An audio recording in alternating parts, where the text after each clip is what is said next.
selline küsimus, et palun tõstke üles käsi, kes arvab, et tema loodav ettevõte või tema äriidee kukub läbi.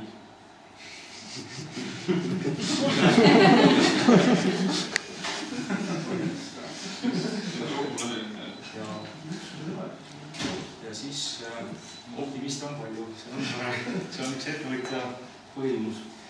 Ma ise olen ka vaadanud optimist. Aga kas te teate, et kui ettevõte luuakse, siis statistiliselt, mis on ta tõenäosus, et elab 5 aastat? 10% äkki.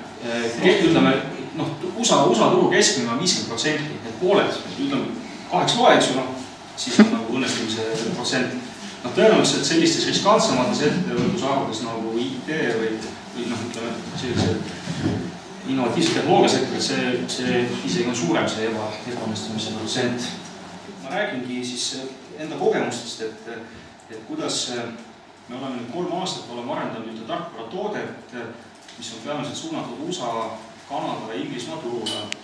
Ja siis kuidas me oleme kõik selle väärtuspakkumise tee läbi käinud, et kui me alustasime selle toote tegemist, siis me tundsime küll valdkonda, kuidas tarkvara luua, aga me absoluutselt ei tundnud seda turgu nii geograafiliselt kui ka inimeste poolest, et me 3 aastaga me oleme õppinud oma klienti tundma ja siis evolutsiooniliselt oleme siis enda hinnangu järjest paremaks muutunud selle väärtuse pakkumisel.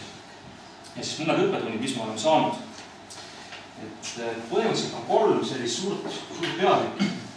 Et on alustamine, siis on tähelepanu saada, siis viimane on tester eelis. Alustasime omal ajal siis,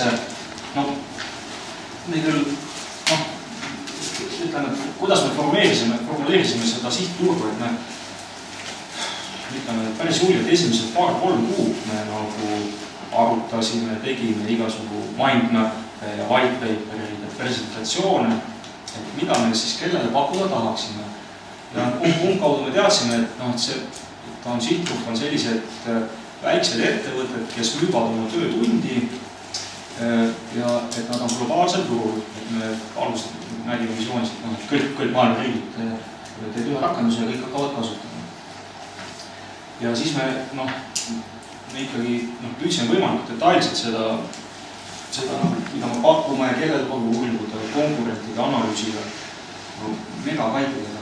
Ja kõige uudem on see, et kui me tagasi vaadata, siis suur osa sellest dokumentatsioonist on täielikult pahva. Me tegelikult sellest on mingit kasu meile. Et me kulutasime küll väga kõvasti aega, aga ütleme, see energia, mis oli suunatud sinna dokumentatsiooni, selle kasvu tegelikult suhteliselt madal. Ja siis õppetund on olnud meile siiamaani see, et alustada tuleks kliendi leidmisest. Nii banaalse, nagu see ei kõla, et siis keskendub oma klientidele, mitte oma konkurentidele. Et väga suur viga, mis tehakse, on see, et paranoiliselt jälgitakse oma konkurendid, mida ta nüüd teeb, et kas me ikka oleme, kuidas me ikka positsioneerime. Konkurendid samamoodi, kogu aeg nad arendavad, midagi nad teevad, et ei tasu nende väga tõmmata. Tasub alati pilt peal hoida, et enam-vähem aru saada, kus sa asetsed, aga mitte väga energiliselt kogu aeg konkurenti jälgida. Kliendid on need, kes teile raha maksavad, mitte konkurendid. Ja küsige oma klientide käest, mis neil puudu on, mis valesti on, mis ei sogi, mida nad juurde tahaksid. Väärtuse puhul on hästi oluline mõista seda, et elu muutub.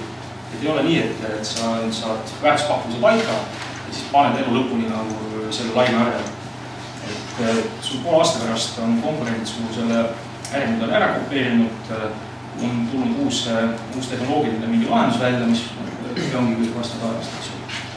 Et see väärtus, mida sa kliendile pakud, see muutub ajas. Et kuidas sa tead, kuhu suunas muutuda, kuidas areneda, on see, et näiteks, mida me ise oleme Togis hästi palju teinud, on see, et kliendi tagasiside teha võimalikult lihtsalt. Kliendi tagasiside saamine teie jaoks oleks võimalikult valutud.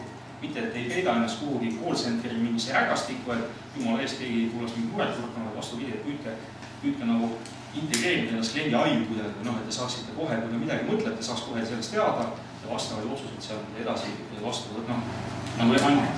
Kui see ettevõte ise ei suuda muutuda, siis sa ei saa muuta oma toodet või oma pakkumist. Et ka ettevõte tuleks arendada välja sellisena, et muutumine oleks lihtne ja odav. et sa ei tee väga jäikasid mingeid hierarhiaid ja väga jäikasid mingeid protseduure. Et eriti startupide puhul, et katsu olla see võimalikult nagu muutuste laivis. Püütakse leida sellist ühte kindlat pitch, et saaks ma seda asja valmis või siis ma lammutan. Et meie kogemus näitab seda, et kui me vaatame, mis iganes oma konkurente ennast või mingisugust sarnased tooted internetis, et see asi ei tööta. Ei ole olemas sellist asja, et üks eelis, mis nagu ongi kõik. Et alati on selline nii-öelda fit või raport fit, et ta koosneb teatud mingitest komponentidest või elementidest see väärtuspakkumine. Et nagu IKEA, öeldakse, et IKEA on see, et ta on hästi soodne ja hästi odav, et siis sellepärast kõik ostavad seda. Aga kui te IKEA poes käite, siis tegelikult ju väärtuspakkumine on palju laiem. Esiteks see, et sa saad osta kõik asjad, mis sul kodus vaja, saad osta ühest poest. Teiseks on see, et sul ei kulu väga palju aega mingid ladude vahel sõitmiseks, vaid sa saad kõik ühest kohast kätte, et sa selle kassast välja, sul on see kapp on käruga, et sa ei pea kuskile ootama või sa saad kohe asja kätte. Ja siis hind on siis selle toetav faktor. Kuigi vaadates, kui palju inimesed impulsi osta teevad IKEA-st, siis oma selle raha sa kulutas anyway, mis siis hinnad soosib.